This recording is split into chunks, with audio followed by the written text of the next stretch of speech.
ketika berhadapan dengan era disrupsi 5.0 untuk saat ini dan ke depan, mau tidak mau, suka tidak suka, hukum itu harus bisa beradaptasi. Karena itu dikatakan oleh Richard Robert itu bahwa fungsi hukum itu ada 4. Satu adalah, yang pertama itu dia menjaga hubungan antara sesama individu dalam masyarakat, apa yang boleh dilakukan, apa yang tidak boleh dilakukan. Fungsi yang kedua itu adalah untuk mencegah kesewenang-wenangan dari penguasa. Yang ketiga adalah menyelesaikan sengketa yang timbul di antara individu, sesama individu atau individu dengan negara. Dan yang keempat yang sekarang kita bicarakan ini adalah fungsi adaptatif. Fungsi adaptatif itu artinya untuk disesuaikan dengan perkembangan zaman. Kalau berbicara disesuaikan dengan perkembangan zaman, maka Bapak Ibu kita harus betul-betul memahami bahwa hukum itu adalah suatu sistem. Dan hukum itu adalah sistem yang terbuka. Ketika berbicara mengenai hukum sebagai suatu sistem, dia terdiri dari subsistem-subsistem yang mana antara satu subsistem dengan subsistem lainnya saling kait-mengkait. Dan kelebihan satu subsistem akan menyempurnakan subsistem yang kurang. Jadi kalau ada suatu pertentangan di dalam hukum itu, maka dia akan diselesaikan oleh subsistem itu sendiri karena saling mengisi, saling melengkapi sebagai komplement antara satu dengan yang lain. Karena hukum ini adalah suatu sistem dan sistem yang terbuka, maka kita harus pahami sistem hukum sebagai sistem yang terbuka itu pasti dan niscaya dia akan mempengaruhi dan dipengaruhi oleh faktor-faktor di luar sistem hukum. Apa faktor-faktor di luar sistem hukum? Politik, ekonomi, budaya, agama, sosial. Jadi dia mempengaruhi sistem hukum itu. Karena hukum adalah sistem yang terbuka. Tapi dia juga, sistem hukum itu juga mempengaruhi faktor-faktor di luar sistem hukum itu sendiri. Oleh karena itu ketika berbicara Bapak Ibu mengenai pembaharuan hukum pidana, apalagi kita berbicara dalam penyusunan suatu kodifikasi, Bapak Ibu haruslah dipahami bahwa menyusun suatu kitab undang-undang di dalam negara yang multi etnis, multi religi, multi culture itu tidak semudah membalikkan telapak tangan. Tidak mungkin isi kitab undang-undang hukum pidana itu akan memuaskan seluruh pihak yang ada di Indonesia ini, tidak mungkin. Itu impossible. Itu sesuatu yang kalau kata Asmuni suatu hal yang mustahil, katanya Asmuni. Jadi tidak mungkin. Karena itu tadi multi etnis, multi religi, multi culture. Setiap isu yang diformulasikan dalam suatu rumusan pasti ada pro kontranya. Pasti ada pro kontranya. Sehingga memang ya kami kemarin dalam rapat terakhir dengan DPR pada tanggal 25 Mei sudah sepakat untuk harus segera disahkan.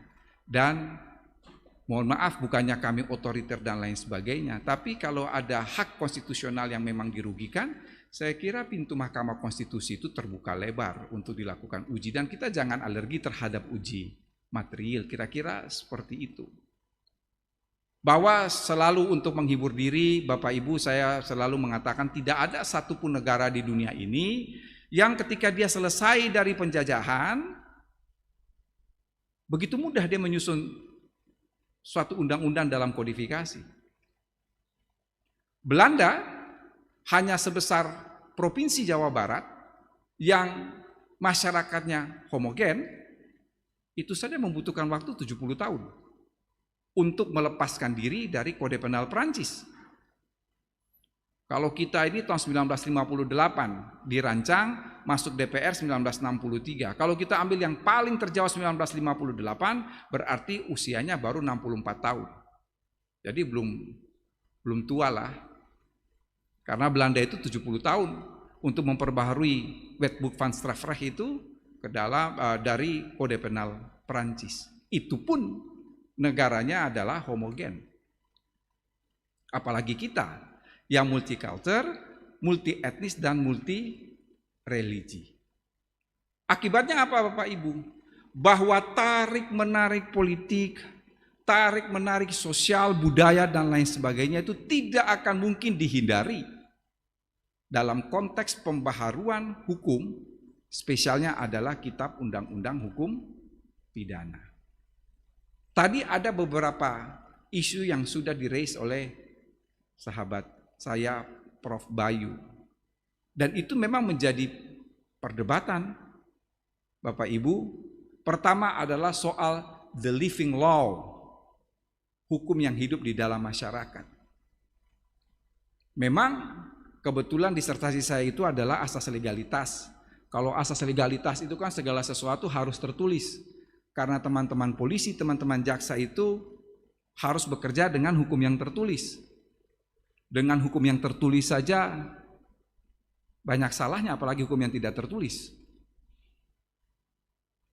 Sehingga mengapa hukum yang hidup di dalam masyarakat itu harus kita masukkan di dalam KUHP? Sekali lagi, ini tidak dapat terlepas dari multi etnis dan multicultural yang ada di negara kita. Lalu menjadi refleksi filsafati bagi kita bersama.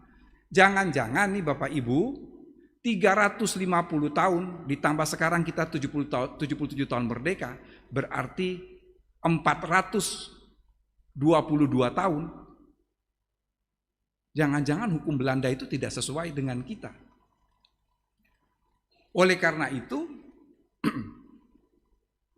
ketika kita akan memperbaharui hukum, mengapa hukum hidup dalam masyarakat itu harus masuk di dalam KUHP? Ini juga tidak terlepas dari sejarah di masa lalu. Kalau kita membaca berbagai literatur klasik tentang hukum pidana Belanda, jadi banyak sekali ahli-ahli kita, ahli-ahli hukum pidana Belanda itu, kalau saya sebut ada Vos, ada Van Bemmelen, Van Hattum, Suringha, Simons, Noyong Langemeyer. Rata-rata Bapak Ibu, mereka menulis buku, judul buku itu adalah Inleiding tot Nederlands Strafrecht, pengantar hukum pidana Belanda. Satu-satunya buku yang harus dijadikan rujukan itu adalah buku yang ditulis oleh Jonkers. Bukunya terbitan 1947, tidak begitu tebal. Mengapa Jonkers harus dijadikan rujukan? Karena dia adalah satu-satunya ahli hukum pidana Belanda yang judul bukunya itu adalah Inleiding tot de Nederlands Indische Strafrecht. Jadi pengantar hukum pidana Hindia Belanda. Kalau di Indonesia kan kira-kira pengantar hukum pidana Indonesia, kira-kira begitu. Karena waktu itu belum ada Indonesia, yang adalah Hindia Belanda. Apa kritik dari Jonkers terhadap sesama teman ahlinya di Belanda waktu itu yang menulis mengenai pengantar hukum pidana Belanda yang coba diterapkan di Indonesia? Dikatakan oleh Jonkers waktu itu bahwa tidak cocok menerapkan hukum pidana Belanda yang homogen itu ke dalam hukum Indonesia yang multicultural, multi etnis, multi religi.